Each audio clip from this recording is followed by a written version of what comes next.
Es sin duda uno de los íconos fundamentales de la segunda mitad del siglo XX. Fidel Castro, el líder de la Revolución Cubana, el dictador implacable que durante más de medio siglo perpetuó su poder sobre un país donde unos le adoraban y otros le odiaban, y ambos con razones más que sobradas. Fidel supo presentarse como libertador de un pueblo oprimido, para lo cual no dudó en aplastar sin piedad a aquellos que entre el pueblo se le oponían. Héroe político y déspota criminal a la vez, fue la estrella de la propaganda comunista mundial mientras vivió, y aún lo es después de su muerte. La vida de Fidel Castro es la de un revolucionario que triunfó, nacido en 1926, educado en los salesianos y los jesuitas, empezó como activista político a los 27 años, y desde 1956 lideró la oposición guerrillera a la dictadura de Batista en Cuba. Después de 3 años de guerra, la revolución triunfó. El proyecto inicial, libertario nacionalista, viró hacia colores cada vez más claramente prosoviéticos, lo cual condujo a numerosas disidencias. Matos aguantaría muchos años de cárcel, Menoyo se sublevó y acabaría igualmente en prisión. Incluso Camilo Cienfuegos desapareció en extrañas circunstancias. Apoyado en su hermano Raúl y en la devoción del Partido Comunista, Fidel Castro implantó una dictadura socialista y acaparó todo el poder hasta su retirada en 2008, casi medio siglo. La revolución socialista ha hecho incesante propaganda de sus logros, algunos veraces y otros no, pero en el camino de Fidel se acumulaban al mismo tiempo los crímenes.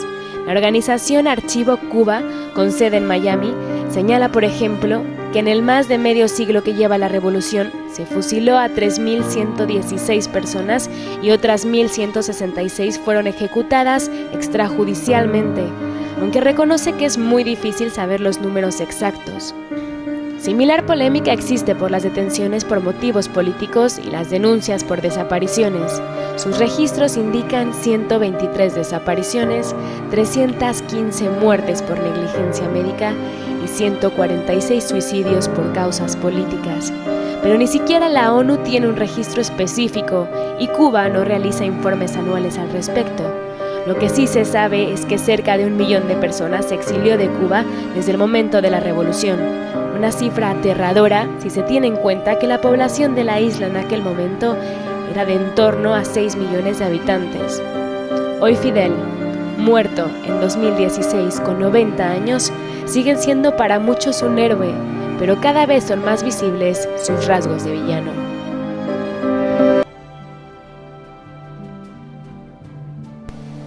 Ernesto Guevara, mejor conocido como el Che, es hoy una figura mitológica de las izquierdas y un ícono destacadísimo de la cultura de masas. Para muchos es un libertador, un idealista y un hombre justo. Sin embargo, hay una verdad muy negra detrás del mito. Sangre, crueldad, torturas, expolios, asesinatos masivos, una verdad de la que se habla muy poco, pero que ha sido abundantemente documentada por los propios compañeros del Che.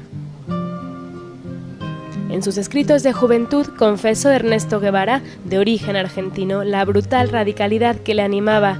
La revolución cubana le dio la ocasión de ponerla en práctica. Guevara encabezó la política de justicia revolucionaria rápida, fusilamientos sin juicio, y se forjó una reputación de hombre feroz e implacable.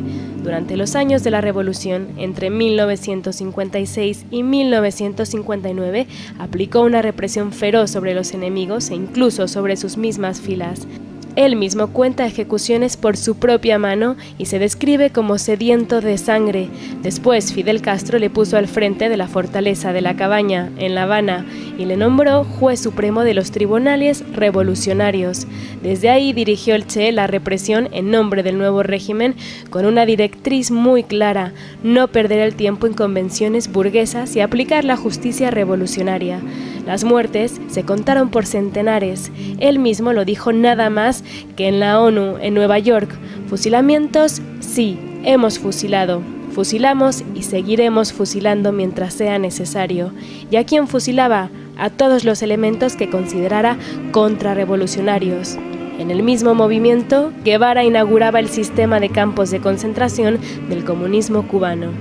Desde el gobierno de Cuba estimuló el nacimiento de guerrillas comunistas en diferentes países americanos. Cuando la crisis de los misiles en 1962 fue partidario de lanzar bombas nucleares sobre los Estados Unidos. Después, decepcionado con lo que él consideraba excesivo pacifismo de la Unión Soviética, abandonó Cuba y se trasladó a África, al Congo, para apoyar la insurrección comunista. Era 1965. La experiencia fue un estrepitoso fracaso.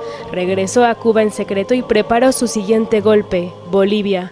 La campaña boliviana no llegó a durar un año. En octubre de 1967 su columna fue copada por el ejército del país con apoyo de la CIA.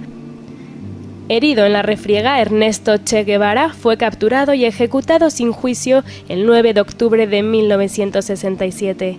Ese día murió el guerrillero sanguinario y nació la leyenda. Hoy su esfinge adorna camisetas de burgueses. Durante el siglo XX, para su mejor aceptación, los revolucionarios han contado con la colaboración, más o menos entusiasta, de cierto tipo de personajes, sobre todo intelectuales, artistas y periodistas, que han edulcorado la frecuentemente terrible realidad revolucionaria para acomodarla a una versión más aceptable.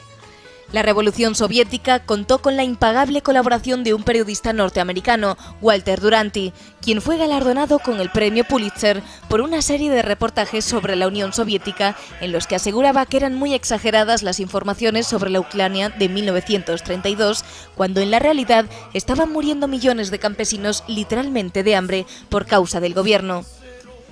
Pero el caso más característico fue el de Herbert Matthews y la Revolución Cubana. Matthews era un audaz periodista del New York Times que había cubierto un buen número de conflictos. Formado brillantemente en la Universidad de Columbia en Historia y Literatura medievales, se había enrolado para combatir en la Primera Guerra Mundial, aunque llegó tarde para participar en los combates. En 1922 entró en el periodismo casi por casualidad al interesarse incidentalmente por una oferta de trabajo del New York Times. Aprendió varios idiomas que habló siempre con fluidez, entre ellos el español. Como periodista, su principal característica era la de una asombrosa carencia de espíritu crítico. Tomaba partido siempre por aquellas causas sobre las que escribía, fuera por la España republicana, por los japoneses en Asia o por los italianos fascistas en Abisinia. Solía mezclar sus opiniones con los hechos, seguramente sin mayor intencionalidad. Sus crónicas eran muy personales, tenían fuerza, pero resultaban increíblemente parciales. Herbert Matthews era culto, elegante y valiente, de eso no cabe duda. Cubrió varios episodios de la Segunda Guerra Mundial y se mantuvo en primera línea hasta que un infarto le apartó en 1949. Para reincorporarlo a la redacción del New York Times, sus jefes crearon un puesto a su medida, reportero editorialista. Matthews se especializó en Hispanoamérica, a donde viajaba periódicamente. Así fue que en 1957 los rebeldes cubanos se pusieron en contacto con él, asegurándole que el líder revolucionario, Fidel Castro, no había muerto, como aseguraban las autoridades, sino que se encontraba escondido en la sierra. Accedió a viajar a Cuba para encontrarse con Castro tras un arriesgado recorrido por la selva. Al terminar la entrevista, Matthews se había convertido en su más decidido partidario. Aquella entrevista volcó a la opinión pública norteamericana en favor de los insurgentes cubanos y contra Batista. La influencia de Matthews fue tal que llegó a creer que la política exterior del Departamento de Estado respecto a la isla la marcaba él en sus editoriales y que Fidel y la revolución eran criaturas suyas. En 1960, Castro y sus barbudos viajan a Nueva York, siendo Matthews su guía e intérprete, y al año siguiente, cuando Fidel Castro admitió públicamente el carácter marxista-leninista de la Revolución Cubana, algo que Matthews siempre había negado, llegó a contradecir a Fidel al insistir en que, pese a su pretensión, este no era comunista, sino un socialista utópico precientífico. De 1959 a 1965, la subcomisión Eastman, creada para investigar la infiltración comunista en el Caribe, puso bajo la lupa a Matthews, pero no pudo probar que fuera verdaderamente comunista, como tampoco el FBI. Pero lo cierto es que el New York Times terminó prohibiéndole escribir en sus páginas una sola línea al respecto de Cuba. Escaso de medios económicos, se retiraría a Francia primero y luego a Australia, donde moriría en 1977. Chile, septiembre de 1973. Las Fuerzas Armadas dan un golpe de Estado contra el presidente socialista Salvador Allende. Allende se encierra con unos pocos leales en el Palacio de la Moneda, la sede presidencial. Mientras tanto, el ejército procede a controlar los puntos neurálgicos del país. Los militares conminan a Allende para rendirse. Este se niega. Aviones militares bombardean la Moneda. Allende opta por suicidarse. El jefe de las Fuerzas Armadas, general Augusto Pinochet, asume el mando. Comienza una dictadura que durará 16 años. ¿Qué pasó? ¿Por qué hubo un golpe en Chile? Allende, veterano militante socialista, había llegado en 1970 al poder al frente de una coalición de izquierdas, la Unidad Popular.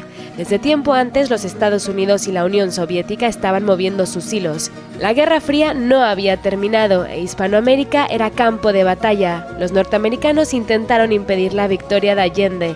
Los soviéticos no pararon de procurarla.